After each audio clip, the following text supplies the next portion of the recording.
Welcome back to day 4 of our 5-day meditation challenge. I'm Lynn Curry. I'm a McNair director at Central Michigan University. I am so happy that you are hooking in and learning about this potentially profound practice and exploring for yourself what meditation might be able to do for you. And so as a quick recap, today we're going to be doing 4 minutes of meditation. Before we get into our practice though, I just want to recap that what we are doing, right? This is all about training our brains. It's about doing a little bit of exercise, right? A little bit of exercise, just like we go to the gym to work our muscles, or we do physical exercise to work our muscles. We are training the muscle of our mind, right? We are training our brains to focus. Focus. It's so easy to become distracted and drawn into all of the stress and challenge and all of the things, right? All of the things that we all need to deal with on a regular basis, right? That it's really, I think so many of us struggle with this. So this is one practice, one technique that you can do a little bit every day. Again, this idea of consistency, right? Daily practice to help train your mind to focus and not attach to all of this ticker tape that's with us, right? This and that, telling yourself that you're no good and worrying about this and stressing about that, right? All of this stuff we can learn to not attach, and we learn to step into greater ease and being okay, right? I am okay. Even if things are not okay, I can still be grounded in my okayness. So that is what meditation teaches us. And so today, I think one of the biggest challenges for meditation is that people lose sight of this potential for it to be profound, this potential for real transformation, really, because when you are learning and training yourself to be more present, being more awake, that really can translate in many different aspects of your life, right? And so it's pretty easy to begin a practice and say like, okay, I'm gonna practice meditation. I'm gonna do this, and then all of a sudden you're like, this is kind of boring. Meditation is kind of boring, right? Once you kind of get into this flow of sitting and breathing on a daily basis, it can be boring. It can be really hard, right? You might feel really anxious, and so your practice might feel hard. You might, things might come up, right? Just sitting with yourself in stillness and silence, focusing on your breath.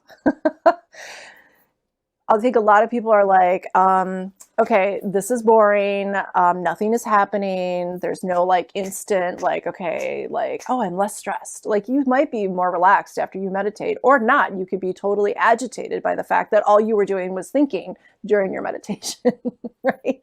It doesn't matter. It doesn't matter what the practice is. Let's always remind ourselves of that, right? We got to let go of that. We're not trying to be perfect in any sort of way. We're just simply trying to be consistent in our practice and coming back to our breath, coming back to ourselves, because that will start to translate, right? Even if immediately we're like, what am I doing this for? I'm wasting time. I could be doing other things. I'm just sitting here doing nothing. This is boring and this is hard, right? I mean, you could do that. So the antidote to that, in my view, is this: trust, trusting yourself, and trusting the practice, trusting yourself, trusting the practice and the process, right? So it's not like, I think in our culture, it's like we just want these instant results, and that's not what meditation is. It's not this big glamorous, thing either, right? It's a daily practice. It's a daily habit, and I think this is where it's just really interesting, because so many, at least in my experience of working with students, and faculty, that, you know, intellectually we can say, oh yeah, meditation, that's probably a good thing, and it would probably benefit me in numerous ways. But it's a whole nother thing to actually do the daily practice. So to sit with the boredom, to sit with ourselves in silence, and to have faith and trust, right? And so you might have noticed here my little sign that I've had here. And this was really three core concepts that when I did my teacher training, our whole training was sort of couched within these core principles of the potential of our meditation practice, as I've mentioned, just allowing ourselves to learn more about ourselves, right? So gaining more insight about ourselves and ultimately the world, right, around us. So trusting that this process will lead to something, right? More than just being able to focus, right, and let go of stress, but also compassion, developing a greater sense of compassion for others and for ourselves. In most cases, I think it's harder to be compassionate with ourselves, right? It's just so easy to beat ourselves up. And when we are in our meditation practice, learning to be gentle, learning to, oh, I'm thinking again, let it go and come back. I'm thinking again, I'm going to let it go with a sense of deliberateness, right? But also a sense of softness, a sense of gentleness, right? So we are developing greater compassion. Okay. And so, and that's huge. That's huge.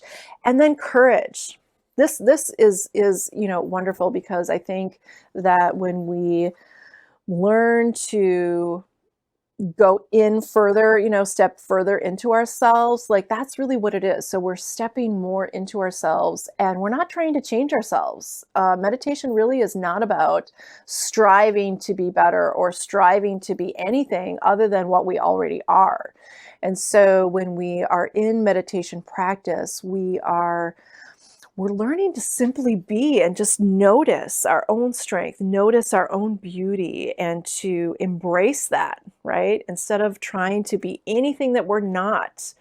That's what meditation can potentially bring us more toward ourselves, and having the courage to just step into that and be who you are, right? And to be instead of always doing and thinking, but simply be. This is who I am, right? And so I'm also just going to say this again, is this idea of little bit most days, little bit most days. So the consistency part is more important than the amount that you're doing, right? So don't put big pressure on yourself, but just keep it simple, and just doing a few minutes of meditation in a more consistent way is going to bring us closer to some of these things, right, in the long run. So those are my 2 cents for today. And we are going to come into our practice for 4 minutes. I'm really excited, building slowly. And so let's come into our posture. Let's come into our seats. Take a nice seated position. You know, I need a drink of water. Feet flat on the floor if you're on a chair, or a nice cross-legged position if you're on the floor. Feel free to lie down if you need to, and just arrive. Come into our bodies. This is our time to meditate. We let everything else go because we can.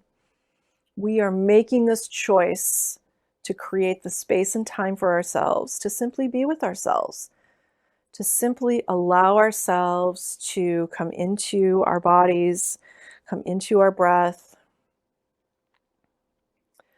so that we can spend a little bit of time working with our minds. And so we just go ahead and take a nice seated position. Feel your natural elegance, feel your natural dignity, feel yourself uplifted and grounded, strong, soft, open. Hands simply rest, palms down. Just let go of any tension. Breath is natural in and out of the nose. Chin is slightly tucked as we take our soft gaze cast down 4 to 6 feet in front of us. And we just simply take in whatever it is that we see.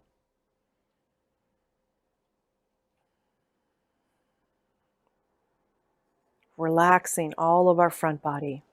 Relax your belly. Top of the head reaches up just a millimeter more, perhaps.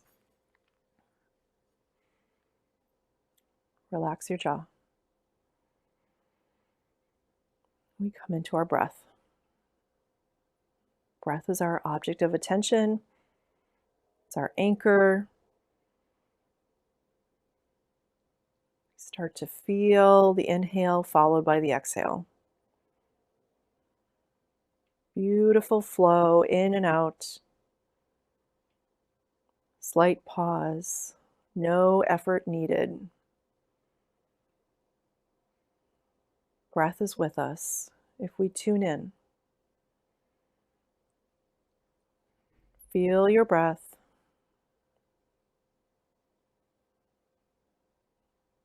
Ride the waves of your breath.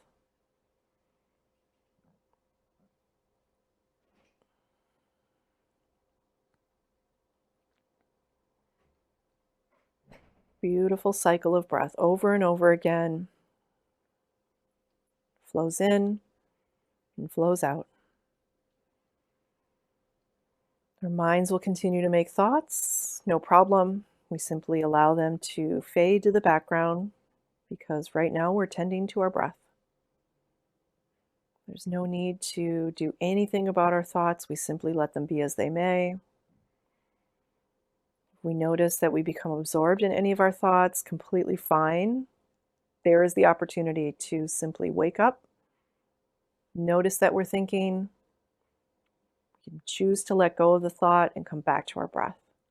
It's as simple as that. We make that choice over and over again as many times as we need to. No judgment. Sense of softness, gentleness, and we simply begin again. And we'll sit together for 4 minutes.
Thank you for your meditation. Thank you for practicing together. Thank you for practicing with me. I always forget that I'm like used to sitting and just breathing with my computer with other people via video, sometimes live. So it might seem odd, but it doesn't have to be because we're simply sitting in meditation together. I got used to it during our teacher training when we were, well, I was training with people all over the world, so we were all tuning in via our computers, which is crazy, but really cool at the same time. So hopefully now on day 4, you're used to sitting together. And I'm so proud of you. How did it go? I'm really curious. Just starting out, 4 minutes might feel like a lot, and that's completely okay. Just being okay with what is, right? And as a reminder, you can find me on Instagram at Lynn Marie Curry, because I would love to know how you're doing, how the 5-day challenge is going. What are you thinking about meditation? Hit me up because I sincerely am interested in building community, having connection with people who are interested in meditation, who are interested in cultivating a daily practice. And if I can lend my support in any way, I sincerely want to do that. So thank you for joining me for day 4. We've got one more day left. We're going to get the big 5 minutes in. So I hope that you come back tomorrow. I will see you soon. Thank you.